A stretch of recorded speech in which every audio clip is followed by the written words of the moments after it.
understand. I'm 10 toes the fuck down around here. Oh shit. I'm like, yo, what are you talking about? Nigga, I will unfollow you with the swiftness. You fuck with the team, might find your ass in the creek.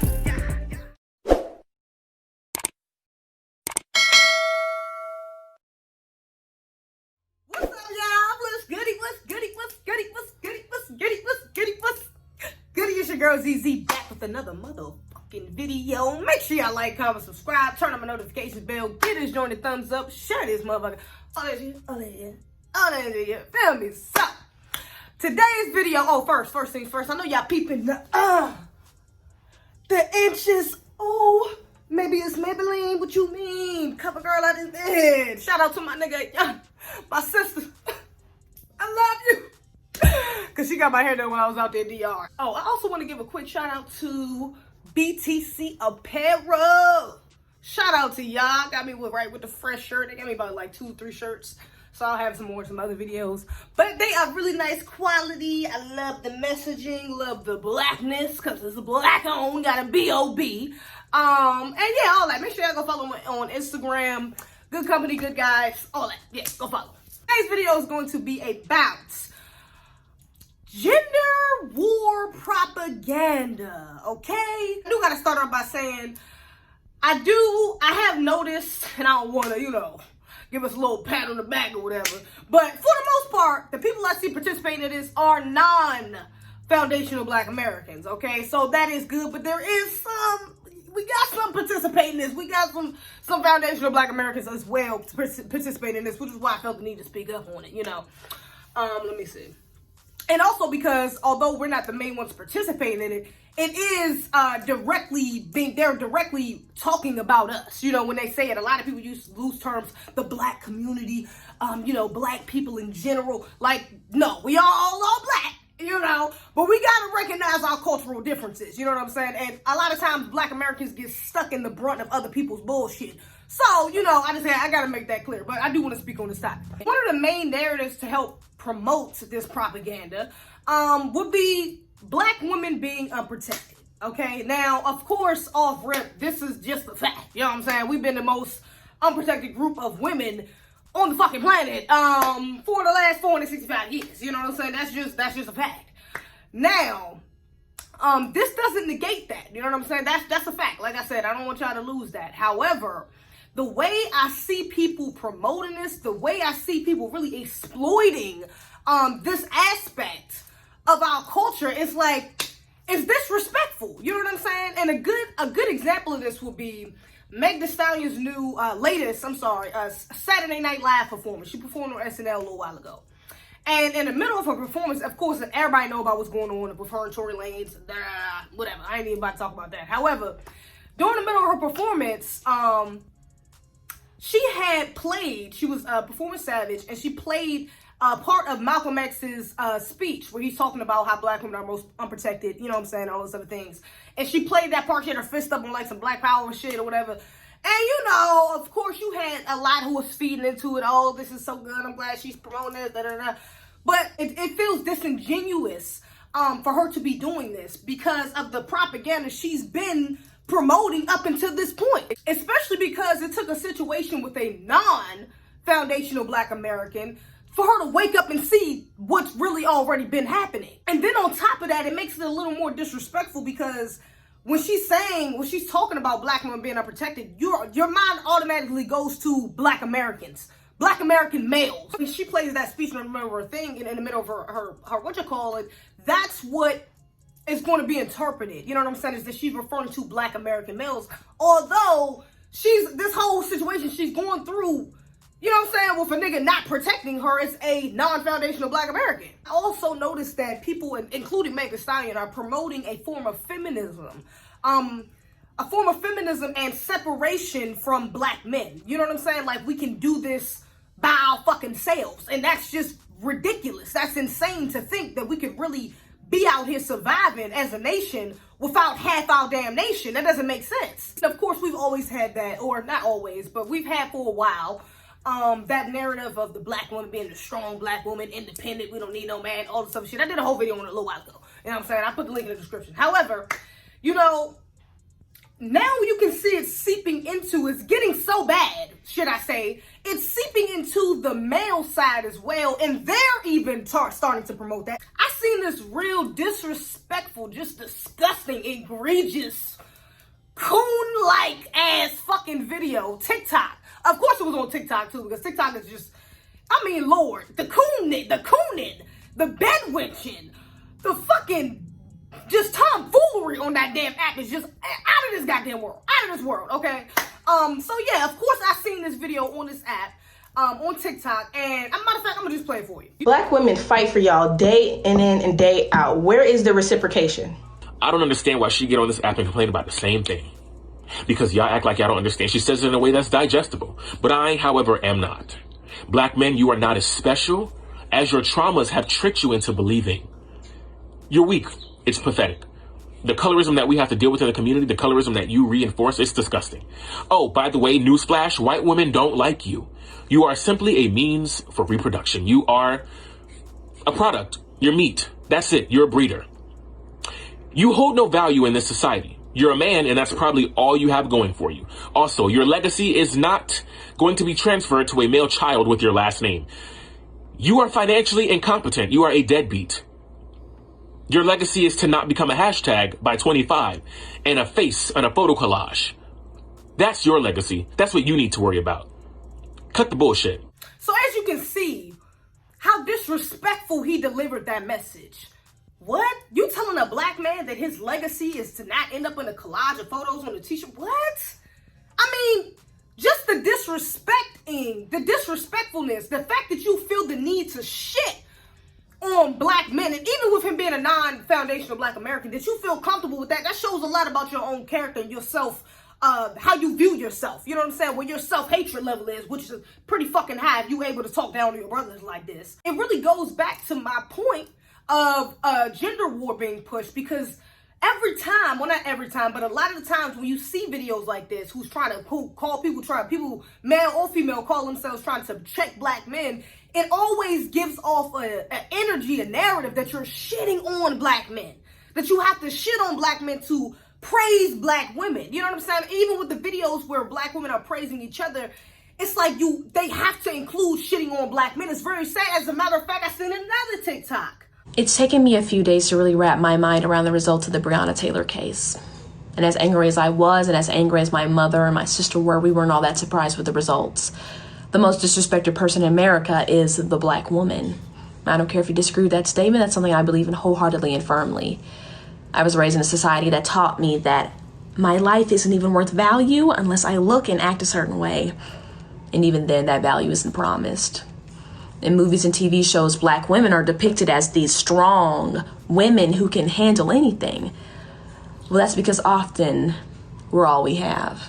We're disrespected by the black men that we raise, the black men that we were raised by or lack thereof, the black men that we love so much. Because at the end of the day, when push comes to shove, a lot of times we're all we have. Black women deserve better. See, even in that video, she's talking about Breonna Taylor, and Breonna Taylor was killed by white supremacists, baby. She was killed by some white supremacists. A black man is the one who shot back. A black man was the one who tried to protect her. Not only that, a black man, her ex-boyfriend, was really protecting her even after she died, because they offered that man the whole plea deal, and he did not take it to lie on her. He didn't take it. So it's like I see all of these people up here really complaining about how black men are protecting them, but why are you not acknowledging the black men who are?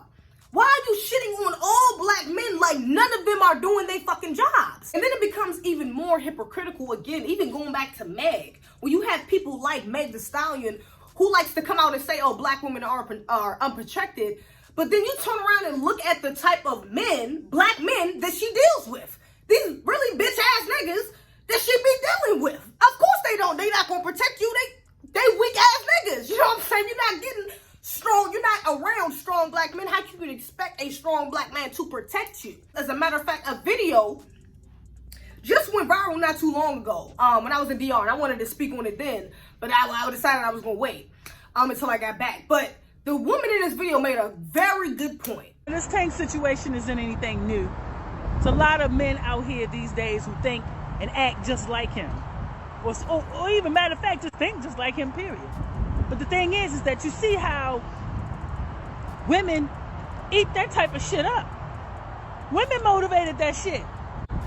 You think for 1 minute if he was on a panel with black men, that he would have said some shit like that? He said that with a group of women. Because women eat that kind of shit up all goddamn day long. They like femininity in men. And she was talking about how black women help, you know, in the effeminization, I'm sorry, not effeminization, the emasculation, I'm sorry, of black men. How we really support that process that they go through. You know what I'm saying? That is being pushed for them to go through or to be. You know what I'm saying? We really have been kind of supporting that black man, that effeminate black man. We've been kind of putting that black man on a pedestal. And she got dragged for this video. Oh, you know what I'm saying? Everybody has something to say. Black women, oh, it's not my fault. How you gonna, black women get blamed for everything. Black women get blamed for everything. How we gonna get blamed for another man wanting to be gay? That ain't got nothing to do with me. When it's like, you can say that, but then turn around and look at all these influencers. Look at all these black influencers who's makeup artists, stylists, hairstylists, just general friend that's always with them. And usually they're gay men. It's usually a bunch of women, and then there's at least 1 or 2 gay men. And a lot of these social influencers, I mean a lot, damn near majority, the ones that got blue checks and the ones that go viral all the time that everybody know of, they be around gay black men. So you cannot sit up here and tell me that we are not playing a role in that. And these are foundational black American women that I'm referring to. Meg Thee Stallion is a foundational black American. One of her closest friends is a gay man. I think 2 of them. One of them is a stylist, and I think was she messing with Jonathan or something like that? That was her friend for a while. Or Tay, I don't know I don't be knowing about all that. All I know is she be hanging around. I done seen her consistently around some gay black men before. Just like I've seen a bunch of other social influencers. You cannot expect to be protected around a man who is trying to be you. He's trying to be like you. He wants you to protect him. He's looking for another man to protect him. You know what I'm saying? So how can you expect a man like that to really protect you? You don't have really the right, in my eyes, to sit up here and complain about black men not protecting black women when you yourself are pushing the narrative for them to not be able to protect us. It's not fair. It's hypocritical, to be completely honest with you. And black women, of course, I know this is gonna be hard for some of us to hear because we don't like being told that we fucking wrong. Okay, our egos, you know, we love to talk about male egos, but the woman's fucking ego, Lord, especially if she's not aware of it, which a lot of us ain't. You know what I'm saying? It can really be the destruction of ourselves and our family. You know what I'm saying? Because we're not being honest with ourselves. We're not really taking accountability. And this is something we have to take accountability in order to correct. This whole, you know, this feminist movement, whatever, going on. And a lot of these black women are following this narrative of course, you know, we just went through the whole WAP situation a little while ago about that being sexual empowerment. You know what I'm saying? So you have that whole wave going on as well, which doesn't help this narrative either. But we like to take that power. We like to claim that power. Oh, we're so powerful. Black women are so powerful. We're so powerful. Da, da, da. But we don't like to recognize our power that we have over our nation. We are the mothers of the black nation, the foundational black American nation. More specifically, we are the mothers of this. We are, and therefore, if you're the mother, everybody knows your mother is your first teacher. So we have to take accountability, regardless of white supremacy, regardless of slavery, regardless of, you know what I'm saying? Of course, all of that is, you know, the root of the problem, of course. But we cannot ignore our roles in it. We can't ignore that. We are the mothers, the first teachers. So a part of it has to be that black males growing up felt that as acceptance, felt that as okay being feminine. They felt that as okay, as that was the right thing to do. And of course, there's, you know, I already know there's a lot of other reasons behind that. You know what I'm saying? Lack of male influences, the promotion of bullshit black male influences, all types of things go into that. But we are their first mother. So if I say it's okay, you're gonna grow up thinking that's okay. You know what I'm saying? Until you get into your own, you grow into your own consciousness and awareness and realize, you know what I'm saying, between right and wrong when you get older. You go on your own spiritual journey. But on your way up there, I'm with you most of the way. We with you most of the way. So we have to realize how major our role in that, in raising children and being wives and being sisters and being, the nurturers, the carers, the counselors of our community has really affected our black males' psyche, you know what I'm saying? And how we have helped in their emasculation. Even, matter of fact, going back to the gay, to having relationships with gay black men, Drake recently, and he's not even a foundation of Black American, of course. Like I said, most of these people participating in it is not foundational. But even he recently put Tay in one of his songs. She flying me out, she's telling me Tay is the best. You know what I'm saying? With the song he got with Lil Durk. Even then, like, even though that was subtle and it was slight, it really shows a lot. You know what I'm saying? Because of course everybody want to talk about homophobia and hip hop. Gays ain't like nobody like gays, hip hop, black people don't like gays, all this other shit. You know what I'm saying? But now, of course, you got one of the top rappers in the game. You know what I'm saying? With a very popular song, and he mentions a gay black man on there. And it's not like a gay black man don't nobody know. All these black women know it. You see how many videos I've seen of other influencers recording Tay? Oh my God, they're telling me Tay is the best. To that exact part. So happy, so gleeful. He could have mentioned a black woman, foundational black American at that, woman hairstylist, yet he mentioned Tay. And I wonder why that is. Probably because he knew that black women would automatically know, oh my God, he mentioned Tay, oh my God, even if you don't, like, nigga, I know who Tay is and I don't even follow the man. I know who that nigga is. Yeah, let me know what y'all think in the comments. Have you noticed this trend of a gender war going on? What are some other aspects of this gender war that you've noticed that I didn't point out? And how do you feel about it? How do you feel about this gender war? Do you think this is just some bullshit? Do you think it's never going on? Do you think maybe the feminist ride we should, you know what I'm saying? We should ride. Maybe we should leave black men behind. Whatever the fuck, you know what I'm saying? Let me know what you think in the comments below. Other than that, make sure you like, comment, subscribe, turn on the notifications bell, get it, join the thumbs up, share this motherfucker, all that shit. Other than that, that's all I got. Alright, right, nigga, same top pick, can't fit in my frame. We on the scene, we do not play but I green. You fuck with the team,